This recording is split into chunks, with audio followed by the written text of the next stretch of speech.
Buenas, yo soy Miguel Ángel Gálvez Cerpa, soy del grupo 5 de la asignatura de bases psicológicas y voy a explicar las altas capacidades, que es nuestro tema, y yo voy a empezar por los fundamentos teóricos y nos vamos a centrar en orígenes y evolución. Los estudios sobre las altas capacidades empezaron a aparecer sobre mediados del siglo XIX de la mano de Galton, pero no fue hasta principios del siglo XX cuando el psicólogo francés Alfred Binet creó una escala de inteligencia. Se dice que esta escala de inteligencia es de Alfred Binet porque él fue el que la desarrolló, pero más tarde fue revisada por el psicólogo de la Universidad de Stanford, Lewis M. Terman. Con esta escala de inteligencia lo que se podía medir eran las capacidades cognitivas del alumnado y para así poder diagnosticar y derivar a algunos alumnos a unas diferentes escuelas especiales. Con el paso de los años, muchos de los autores se dieron cuenta que con esta escala de inteligencia no era suficiente para poder verificar si estos alumnos presentaban algún signo de superdotación. Entonces, ¿qué hicieron? Muchos de ellos empezaron a investigar otras áreas y el área que más fue, como aquel que dice, utilizada fue el área de observación. Utilizaban este área de observación ya que era el medio que podía englobar más características sobre el alumnado del que se quería estudiar si podía tener altas capacidades. Vamos a seguir hablando de los fundamentos teóricos, pero nos vamos a centrar en concepto y definición.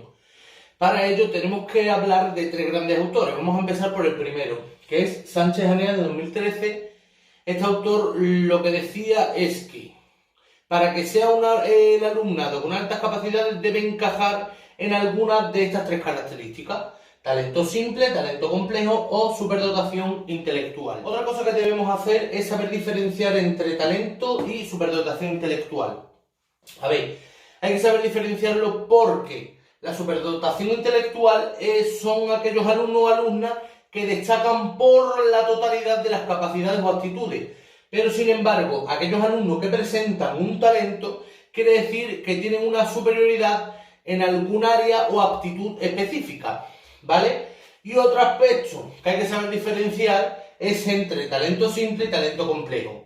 El talento simple, como hemos dicho, es aquel en el que el alumno tiene una destreza en algún área o aptitud en concreto, mientras que el talento complejo es la destreza en varias actitudes concretas, pero sin llegar a ser la superdotación intelectual. Es decir, sería como en una escala. El talento simple en un área o aptitud específica, el talento complejo en varias, pero sin llegar a la totalidad, que es lo que sería la superdotación intelectual. Vamos a hablar ahora del segundo autor. El segundo autor es Renzulli, de 1977 a 1994. Este autor lo que decía es que para que un alumno o alumna llegara a tener altas capacidades, debe encajar en estas tres habilidades que él presenta, como son implicación en la tarea, capacidad intelectual superior a la media y creatividad.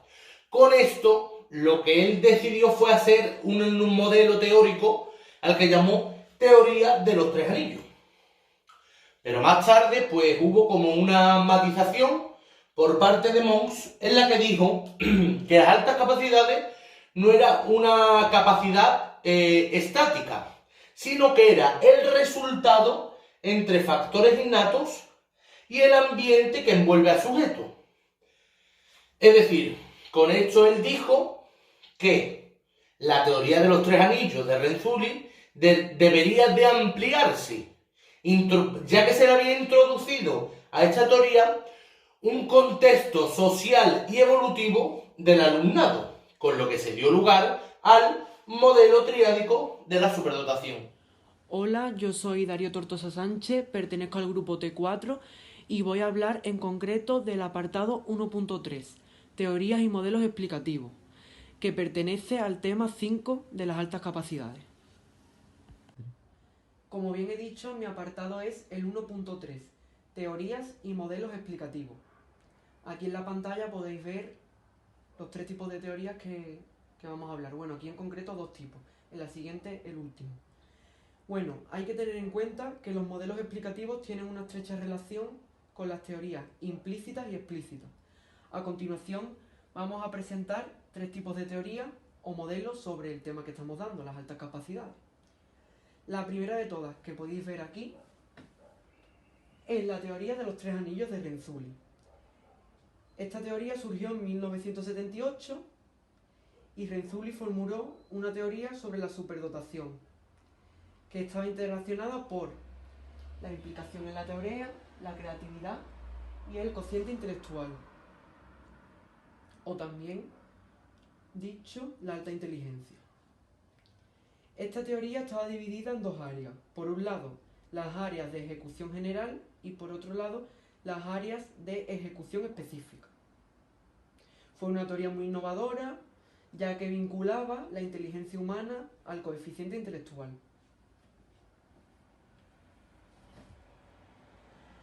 Vale. La siguiente teoría o modelo es el modelo de Mons y Van Boxtel.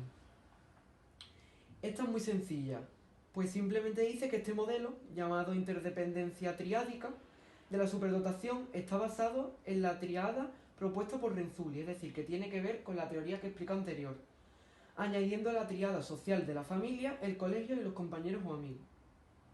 Simplemente. Y ya, la última teoría, que es una de las teorías más conocidas, es el modelo de Howard Gardner, teoría de las inteligencias múltiples. Esta teoría, Gardner dio una gran importancia a la inteligencia para la superdotación. Por ello creó 7 tipos de inteligencia, como podemos ver en la pantalla. En primer lugar, la inteligencia lingüística, que esta inteligencia hace referencia a la comunicación, como bien dice su nombre.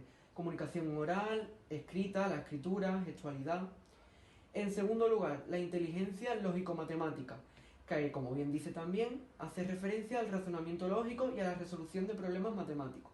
Todo tiene que ver con el mundo de la matemática. En tercer lugar, la inteligencia espacial. Es una habilidad que nos permite observar el mundo y los objetos desde diferentes tipos de formas, perspectivas. En cuarto lugar, la inteligencia musical. Esta inteligencia dice que al haber un arte musical debe de existir una inteligencia musical en todas las personas. En quinto lugar, inteligencia corporal y cinestética. Es una habilidad también para manejar herramientas o expresar algunas emociones. En sexto lugar, la inteligencia intrapersonal. Es la habilidad también para controlar y comprender el interior de uno mismo. Como bien dice, intrapersonal. En cuanto a las emociones y el foco personal. Y por último ya, la inteligencia interpersonal. Permite detectar y entender los problemas de los demás más fácilmente. Es como que nos ayuda a detectar y a saber los problemas que tienen las demás personas.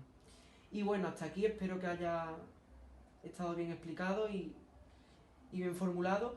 Y hasta aquí las teorías y los modelos Mi nombre es explicativos. Purificación Talaverón Alcántara, soy del grupo T4 y pertenezco al grupo 5 y tengo que exponer las características de los alumnos con altas capacidades.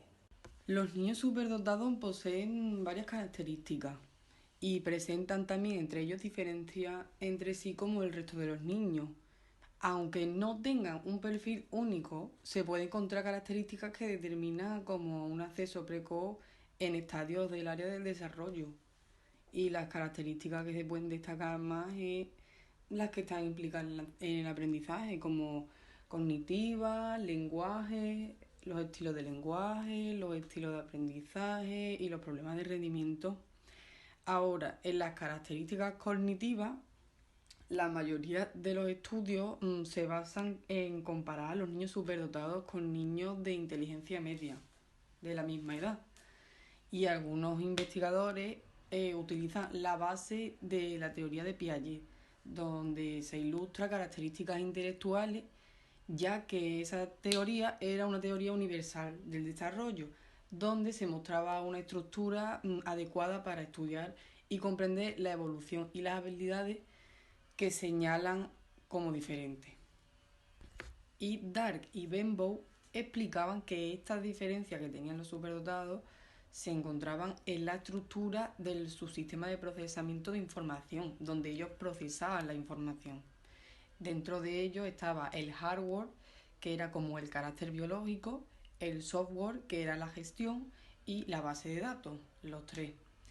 Entonces, estos permitían como una mayor calidad en la representación de problemas abstractos y les conducía a una resolución eficaz. En cuanto al lenguaje, pues hay estudios sobre el desarrollo del lenguaje que consideran que mediante el lenguaje el niño como consigue percibir la realidad a través de categorías lingüísticas y planifica su actividad de aprendizaje. Por eso el bebé superdotado demuestra una temprana utilización de los códigos lingüísticos y una evolución mayor que los niños de inteligencia media. Durante su evolución comienzan a aparecer ciertas características. Por ejemplo, durante el primer año de vida, a los 2 o 8 meses, aparecen los primeros sonidos y parloteos. Y a los 6 meses tienen como en las primeras combinaciones de sílabas, como ma, pa, y empiezan a comprender el lenguaje. Y a los 10 meses ya les sale la primera palabra funcional. Durante el segundo año de vida empieza a haber una mayor evolución y aparecen más cosas, como por ejemplo identificar los objetos que tienen a su alrededor. A los 13 meses incrementa su vocabulario hasta llegar en torno a unas 20 palabras. Y a los 15 meses aparecen las primeras combinaciones de palabras, que ya no son combinaciones de sílabas, sino combinaciones de palabras. Luego, a partir de los 2 años, ya empieza a ser como todo un poco más desarrollado. Les salen las primeras frases simples, tienen el habla holográfica, utilizan pronombres personales. Y hay que destacar también el ámbito de la lectura y de la escritura, ya que en la lectura el grado de conocimiento que tienen del abecedario y los números es de 3 a 5 años, la habilidad para aprender a leer sin ayuda es de 4 a 6 años y leer libros de 4 a 7 años. Y en el ámbito de la escritura, pues aprenden a escribir con mayúsculas e interesarse por la ortografía desde los 4 a los 7 años.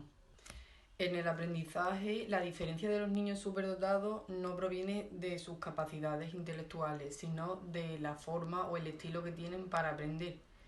Stenberg, por ejemplo, definió estos estilos intelectuales como estrategias que utilizaba el alumnado para conseguir acceder al conocimiento, y se entendía como disposiciones generales que utilizaban ellos a la hora de realizar una tarea o elaborar una información. Por eso hay una serie de características que explican el modo en el que los alumnos quieren aprender. Están las características generales, donde ellos presentan originalidad al resolver las tareas. También tienen inconformismo, poseen un pensamiento divergente, tienen una habilidad para buscar soluciones, etc. Y luego están los estilos intelectuales que presentan, que hay distintos, como los legislativos, donde ellos disfrutan creando, formulando, planificando problemas, les gusta formar sus propias leyes. Los anárquicos, que ellos prefieren huir de las normas y procedimientos establecidos y les gusta lo difícil. Los globales, donde ellos prefieren abordar cuestiones abstractas y amplias e ignorar los detalles. Los internos, en el que ellos quieren aprender en solitario, y los liberales, que les gusta enfrentarse a retos desde una actitud abierta y flexible.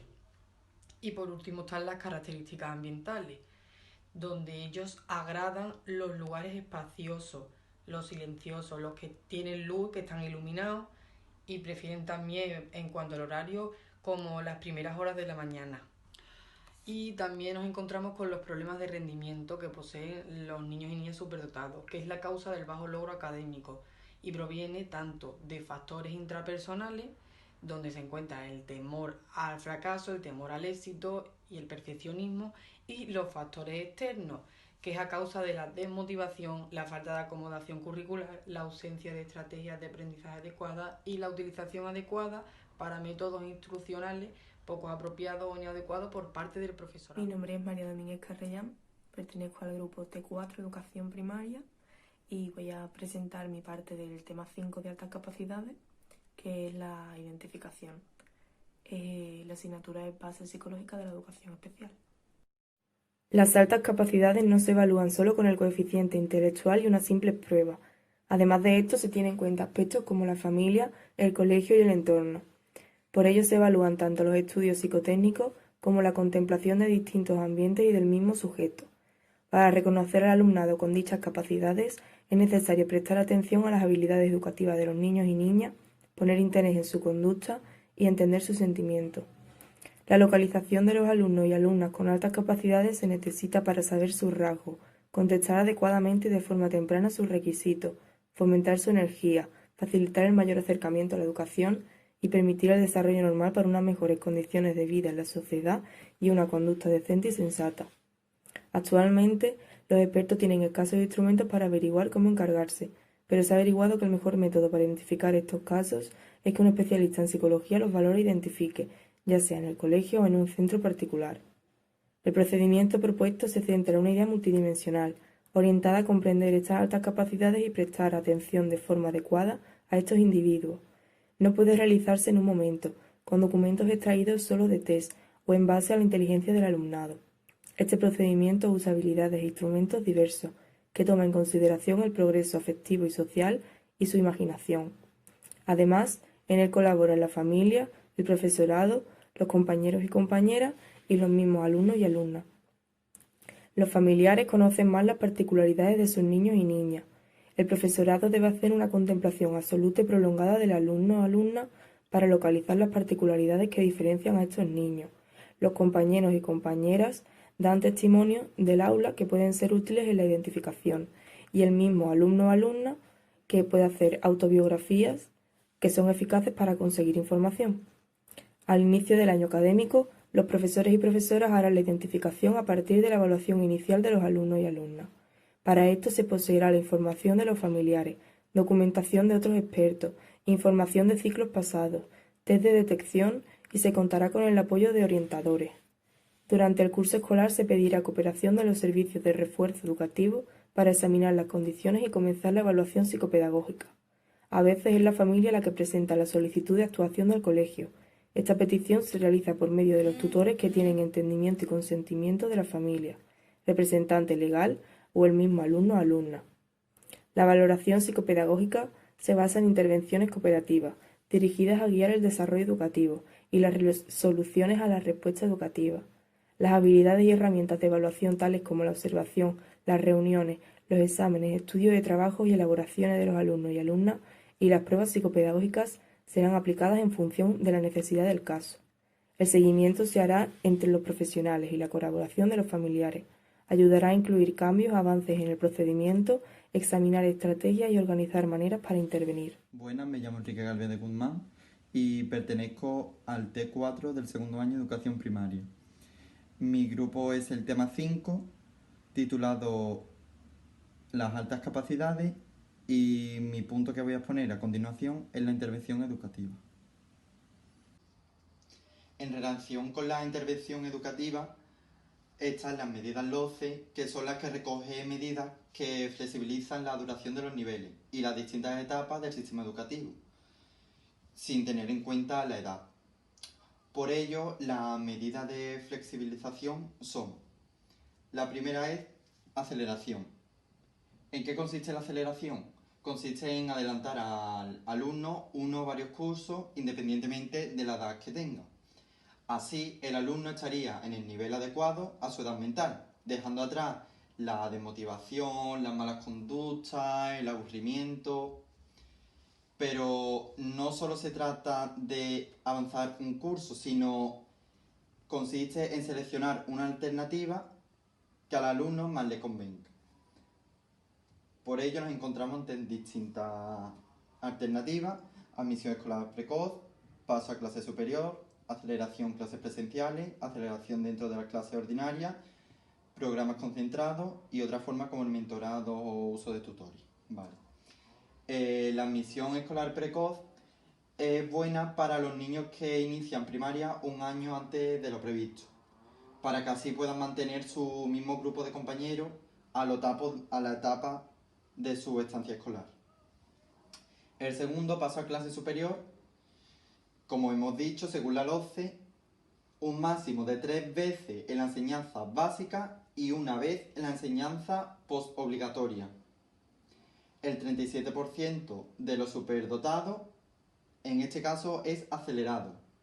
Dentro de este 37%, el 93% es primaria y el 7% secundaria. Por otro lado, nos encontramos la aceleración clases presenciales. Eso es como a través de unas tareas alternativas, seminarios. Por otro lado, nos encontramos la aceleración dentro de la clase ordinaria. Es decir, el alumno, en este caso, trabaja los mismos materiales que el resto de sus compañeros, pero llevando un ritmo más rápido. Los programas concentrados. Esto consiste en acelerar el tiempo sin omitir el programa básico. Dentro del programa concentrado nos encontramos dos alternativas: formar clases de superdotados o reducir el número de cursos escolares.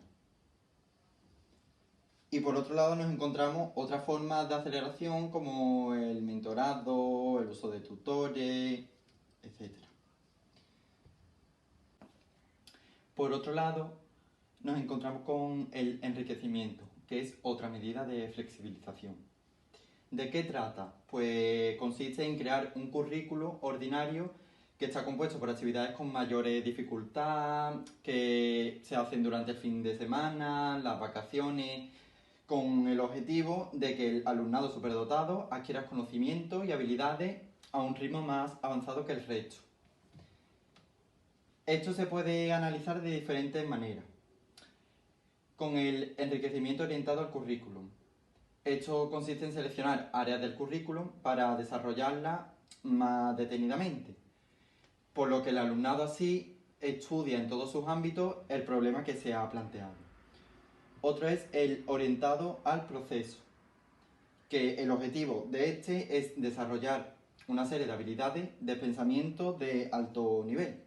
Y por último nos encontramos orientado al producto, que este consiste, como bien dice el nombre, en elaborar productos reales, donde así tengan la capacidad de estudiar, investigar y así poder demostrar productividad y calidad del adulto. Y por último nos encontramos ante el agrupamiento, que es la última medida. Esta medida consiste en agrupar a los niños superdotados en clases o en centros especiales, donde así se dé respuesta a las necesidades de cada uno de ellos. Y por último, querría decir que los niños superdotados son diferentes, sí, pero en cuanto a sus necesidades no hay gran diferencia, por lo que debemos cumplir con lo requerido por cada uno de ellos. Así podemos cubrir las necesidades de todos a la misma vez. Por lo que cada opción podría ser buena dependiendo de qué niño se trate, de todas las que he puesto en esta exposición. Hola, buenas, yo soy Rafa García y voy a explicar el apartado de programas y modelos educativos, ¿vale? Dentro de este apartado, los programas y modelos educativos pueden ser diversos, ¿vale? Y consiste sobre todo en mejorar la vida del alumnado, que se realiza dentro del centro docente para niños de altas capacidades, como sería este tema, ¿vale? Dentro de los programas de intervención podríamos decir que hay varios ámbitos, pero solo nos vamos a centrar en 5 programas de intervención más importantes. Estos programas de intervención consisten básicamente en seguir unos pasos como docente y ayudar al alumnado dependiendo el área que necesita ayuda para mejorar su rendimiento académico.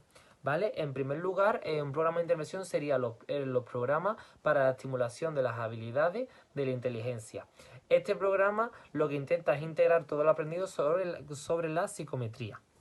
En segundo lugar, tendríamos los programas de corte de pensamiento lateral, que consiste que el alumnado parta de un problema y se elimine los esquemas antiguos, añadiendo pensamientos nuevos y cambiándole la concepción de las cosas y de los conceptos.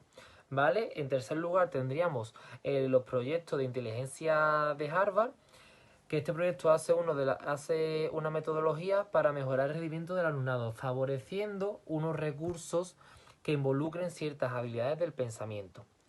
En cuarto lugar tendríamos la filosofía para niños, que consiste básicamente en, a través de discusiones dentro de la clase con los diferentes alumnos y alumnas, que puedan entender los niños el punto de vista del compañero y así tener un mejor pensamiento crítico. Y los programas de competencia social, que se inician con la búsqueda de las soluciones adecuadas a los diferentes problemas que puedan surgir dentro del alumnado. Bueno, en segundo lugar vamos a seguir hablando sobre los programas y modelos educativos, pero ya hemos terminado con los programas de intervención, ¿vale? Ahora, por ejemplo, tenemos una serie de programas que lo vamos a ir desglosando. En primer lugar está el proyecto de trabajo, que consiste en que el alumnado dentro del aula tenga que buscar una serie de problemas o problemáticas que estén en su entorno y que les resulte problemas dentro de su vida cotidiana y que intenten resolverlo con una serie de técnicas, ¿vale? En segundo lugar tendríamos los grupos flexibles, que este programa lo que intenta es conseguir que el alumnado conviva con otros compañeros en diferentes grados intelectuales, ¿vale? Para que así pueda haber tanto grados intelectuales más altos que el propio alumno como más bajos, y así pueda crear una respuesta educativa diferente, ¿vale? Después, en tercer lugar, tendríamos las tutorías entre iguales, que aquí siempre se divide por pareja y se le da diferentes roles. Un alumno sería profesor y otro alumno sería el alumno, ¿vale? Y se basa en un aprendizaje colaborativo y con el fin de conseguir una meta en común a través de la planificación del docente, ¿vale? Después tendremos los aprendizajes colaborativos o cooperativos, que se basa en el trabajo en equipo, donde se divide la clase en pequeños grupos para realizar alguna actividad en particular, con el fin de conseguir un objetivo común a todos los alumnos, ¿vale? Después tendríamos el trabajo por rincones lúdicos, que consiste en dividir la clase en diferentes rincones, ¿vale? De juego, y los niños tengan que ir haciendo distintas actividades, pero siempre en los diferentes espacios con un fin motivador. Después tenemos los programas de enriquecimiento curricular, que este programa parte del currículum base y consiste en adaptar el currículum lo máximo posible al alumnado o al alumnado de altas capacidades, ¿vale? Y así integrarlo siempre en el grupo clase. Bueno, por último podríamos hablar sobre el alumnado ayudante, ¿vale? Que este programa fomenta sobre todo el aprendizaje colaborativo entre los compañeros del mismo grupo clase, donde el alumno o la alumna con ventajas pasará a ayudar al docente con el aprendizaje de los alumnos que más dificultades tenga dentro del aula. Y por último hablaremos sobre las comunidades de aprendizaje, ¿vale? Que este modelo educativo lo que pretende es conseguir una transformación social en la comunidad educativa, donde el alumnado realiza actividades relacionadas con el entorno más cercano que rodea dentro de la escuela, sus casas, su barrio, su ciudad, o intenta trabajar conjuntamente con la familia del alumnado, ¿vale? Y esto sería todo. Gracias.